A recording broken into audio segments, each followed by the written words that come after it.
Bem, amigos, voltamos para mais uma terça-feira, terça de anime, para comentar sobre dois animes muito famosos aqui do canal, que eu já venho comentando todos eles terça-feiras recorrentemente. Yami no Tsugai e o História. Yami no Tsugai chegando no seu 10º episódio e o História chegando no seu 9º episódio. Dessa vez, um pouquinho mais de esperança, um pouquinho, assim, mais feliz com os episódios. No último vídeo eu fiquei um pouquinho triste pelo desempenho de ambas as obras, já que eles estavam chegando numa situação bem monótona, bem chata, e tava todo mundo querendo, cara, ou todo mundo falando, cara, calma, que eu não sei o que lá, você tá querendo adiantar a obra, que eu não sei, mas assim, confesso que alguns episódios no futuro, quando as temporadas fecharem, principalmente a segunda temporada de História e essa primeira temporada de Yomi no Tsugai, alguns episódios vão, assim, envelhecer como um bom leite ao sol, já que são episódios que poderiam muito bem ser encurtados, excluídos e não assim, ter sido tão bem prolongados igual foi. Mas bora comentar sobre o episódio 10 de Yomi no Tsugai e o episódio 9 de O História. Meu nome é... Meu nome é foda. Meu nome é Alex e bem-vindos ao Poltrona Nerd. Bora começar comentando sobre Yomi no Tsugai, que chega no seu 10º episódio, um episódio um pouco mais interessante, um pouco mais animador, mas algumas coisas me incomodaram nesse episódio de uma forma, assim, sei lá, meio estranha. Acho que teve um bom trabalho, mas dessa vez o Yuru teve uma postura que eu não gostei tanto assim. Achei um pouco arriscada por parte dele e que talvez também não fez muito sentido. Bom, o episódio, assim como terminou no episódio passado com esse esperança de combate, então os Tsugai de perna longa e braço longo, né? Enfrentando os guardiões, aqueles Tsugai do Yuru, que são bem fortes e conseguem realmente representar um bom combate.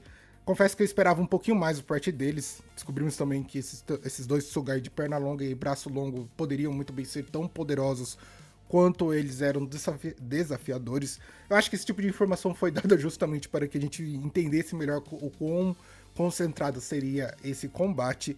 Mas assim, algumas coisas foram bem reveladoras, né? Tanto o Yuru como o Deira descobriram qual é dos daqueles que está perseguindo eles, que é o irmão do meio da família que protege a Asa. Eu achei isso muito importante para eles. Porém, como se desenrolou a trama, eu achei um pouquinho, assim, diria preguiçosa ou demorada. Porque a tática utilizada pelo Deira eu achei interessante, dele se passar como guardião, como mestre dos guardiões, basicamente para proteger o Yuru, e isso se deu até pelo menos parte final do episódio, até que chega um momento em que o Yuru se declara o verdadeiro guardião, e já entre aspas, e ser a criança prometida, ou mesmo um dos gêmeos que tem, no caso, o poder de selo. Gostei da tática utilizada pelo Yuru, simular a situação de que ele já tinha o poder de selo, e aí a gente teve talvez um deslumbre melhor do que simboliza esse tipo de poder, já que o selo pode basicamente selar um Tsugai em um local ou mesmo em algum objeto. No caso de ambos esses Tsugai de perna longa e braço longo, eles estavam presos em um tipo de montanha, em um lugar mais afastado, até que eles foram libertados por alguém que ainda não foi revelado. Porém, entretanto e todavia, a situação do combate poderia, acho que, ser um pouquinho melhor desenrolada, já que o próprio Deira tinha as armas disponíveis para ele para poder combater melhor esse Tsugai. Eu acho que eles poderiam. E também quem finalizou o último Tsugai na situação foi mesmo o Deira, e eu acho que o Yuru poderia muito bem ter feito isso. Já que o combate seguiu, os guardiões tiveram muita dificuldade contra esse Tsugai, e isso me deixou um pouquinho com expectativas bem abaixo. O Yuru teve pouca participação no início, mas no final tentou tomar o protagonismo para si, se colocando totalmente em perigo, se declarando o verdadeiro mestre dos guardiões e também ser a criança que tinha o poder de selo. Então isso daí ele utilizou de uma forma desfavorável, já que ele foi perseguido pelos vilões, mas ao mesmo tempo depois como vantagem, pois eles não sabiam se ele já tinha ou não o poder de selo. Então isso realmente foi uma arma muito bem utilizada por parte do Yuru, mas eu acho que ele seria interessante se ele tivesse pelo menos finalizado um dos dois. Se eu não me engano, a da esquerda finalizou a que tinha o braço longo, e a que tinha perna longa, quem finalizou foi o próprio Deira com um tiro de sniper, que eu achei, tipo assim, muito boa essa temática dele ser um franco atirador. Porém, eu acho que ele poderia ter contribuído muito mais. Ele deu, assim, alguns tiros, cegou o Tsugai, que tinha perna longa, mas eu acho que ele poderia finalizar esse cara muito tempo antes.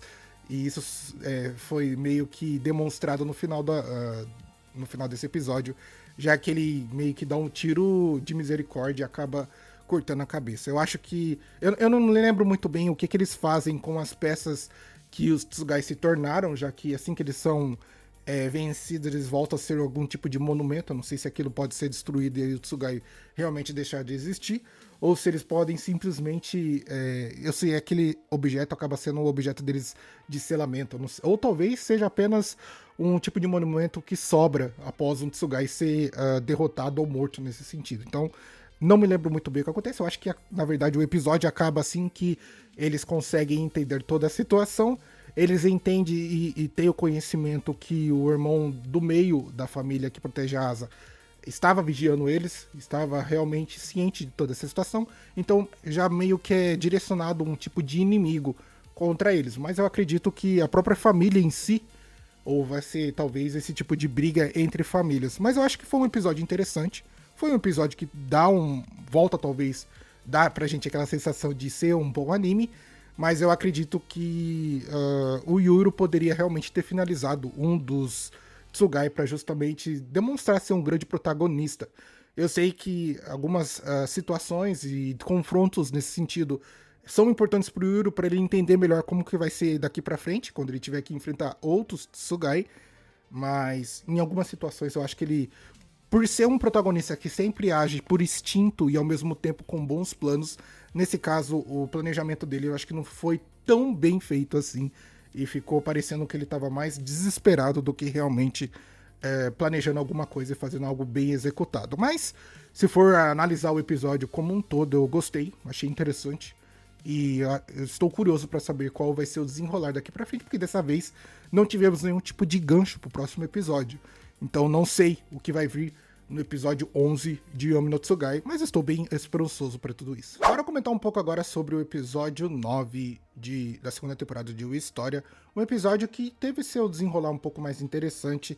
Dessa vez não foi tanta enrolação e tivemos talvez um pouco mais de conhecimento sobre a situação do Yu e como funciona talvez um pouco sobre seus poderes. Aquela bruxa que havia sequestrado tanto ele como o Julius finalmente resolveu dar um pouco de dica e talvez ajudar o próprio Will para desbloquear algum tipo de situação em seu corpo. Em algum determinado momento eu pensei que ele iria desbloquear algum núcleo de magia, porque ela disse que o seu corpo foi forjado por magia e ao mesmo tempo pela força dos anões, então ele era meio que a junção disso.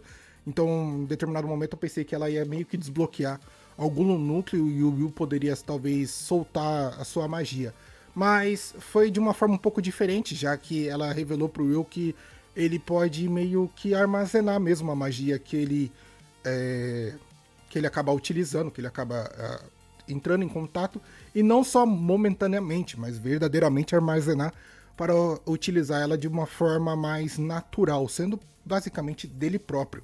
Então, nesse caso, o Will acaba sendo um personagem que eu já vi em outro anime chamado Fairy Tail, e se eu não me engano é o Natsu, em que o Natsu tinha magia própria sendo magia de fogo, mas quando ele ficava com o seu núcleo vazio, ele poderia comer outras chamas e assim abastecer o seu próprio núcleo.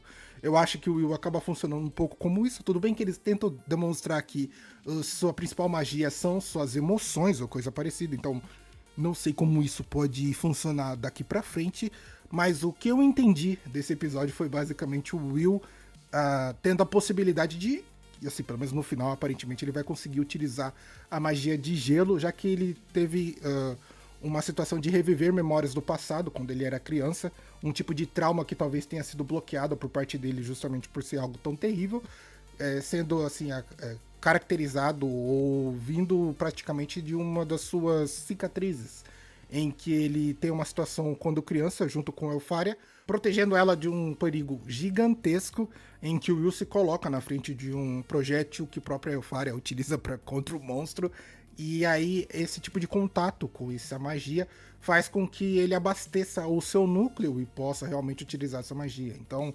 talvez a utilização de magia de gelo seja algo que já está dentro do Will naturalmente. Eu acredito que esse tipo de núcleo pode ser substituído por outras magias. Assim eu espero, porque até o momento o Will só utilizou magia de gelo, tendo talvez ter a faísca, o start vindo de alguém que está de fora, de externo, mas dessa vez, e aparentemente para o próximo episódio, ele vai ter a possibilidade de utilizar essa magia vindo dele próprio. Eu acho isso muito bacana. E principalmente numa situação que a própria bruxa pergunta e informa o Will que ele utiliza a magia de gelo, mas utilizando outros golpes ou outras nomenclaturas que não foram meio que, entre aspas, copiadas. O Will tava com essa impressão de que ele era como se fosse um espelho, ou mesmo de compartilhar a magia de outros magos, mas ele nem havia se tocado que ele próprio havia realizado golpes que ele ainda nem tinha visto. Então, isso demonstra que o poder do Will é um pouquinho mais complexo do que ele imagina, mas talvez ele tenha um entendimento, e assim talvez tenha sido feito nesse episódio 9, já que esse tipo de situação que ele foi colocada pro passado demorou, se eu não me engano, acho que de 5 a 6 dias para verdadeiramente ele sair dessa situação e verdadeiramente acordar. Tanto que no final do episódio o Julius está desesperado porque o Will acorda justamente no dia do segundo florescer, vamos colocar assim, a segunda oportunidade deles. Então o Will não teve tempo para, não vou dizer treinar esse tipo de poder, mas mesmo testar como isso funciona. Vai ser tudo realmente exposto no episódio 10, de um jeito que a gente até que gosta, porque o Will consegue atuar muito bem no improviso e principalmente utilizando boas táticas. E estou realmente ansioso pro próximo episódio, porque vai ser o desenrolar de toda essa trama, toda essa expectativa para que o Will consiga verdadeiramente utilizar magia. E eu espero que isso seja um pouquinho melhor explicado. Já teve uma explicação um pouco técnica nesse episódio 9, mas deixou algumas coisas um pouco confusas. Aparentemente, o grande herói que o Will sempre idealizava nas histórias que ele faria antigamente é o próprio Finn, porque ele fala que o herói se parece muito com o Finn, eu acredito que seja verdadeiramente o Finn, sendo outro herói que utiliza a espada ao invés de varinha. Então, dessa vez, o Will tem a oportunidade de se demonstrar melhor para os magos, e aí a gente vai saber qual vai ser a sua tomada daqui pra frente. Eu acredito que ele vai para o lado da Euphoria, ou talvez o anime pode ser um pouquinho anticlimático e jogar ele para qualquer outra casa que não seja Euphoria, mas eu acho que o Julius vai conseguir também partir para assim, a Euphoria vai dar o braço a torcer e vai chamar ele, porque ele é um grande mago, ele só não tinha sido chamado porque ele fazia parte da Casa de Gelo, e a Euphoria tem esse tal de Rusgan com o Julius por ele ter atuado de uma forma não muito benéfica com o Will. Nesse caso, talvez o próprio Will possa intervir pro Julius e ele possa convencer a Euphoria de chamar o Julius para sua casa. Então, muitas coisas podem vir a acontecer nesse episódio 10 e eu espero que seja algo conclusivo, tá? Chega de ficar jogando pro próximo episódio, que eu não aguento mais. Então essa foi a minha análise sobre dois grandes obras, tanto Yomi no Tsugai como o História, dois episódios bem interessantes. E, assim, enquanto que em História se teve um gancho para finalizar, pelo menos esse início de arco da segunda temporada, que é o episódio 10, Yomi no Tsugai não deu nenhum tipo de gancho pro próximo episódio. Então, duas obras bem interessantes, dois animes que eu estou gostando muito de acompanhar, e eu espero que eles tenham bons desenrolar. Porque ter a sensação, igual tive no vídeo passado, de achar que a história só tá enrolando e não vai chegar a lugar nenhum, me deixa um pouquinho desanimado, basicamente para até gravar esse tipo de vídeo, esse vídeo review.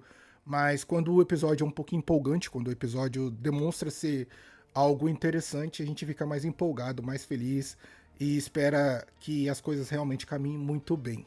Bom, eu espero que você tenha gostado. Deixe seu like, comenta, compartilhe, se inscreva no canal para ajudar. Vou ficando por aqui, vejo você no próximo vídeo. Tamo junto e falou!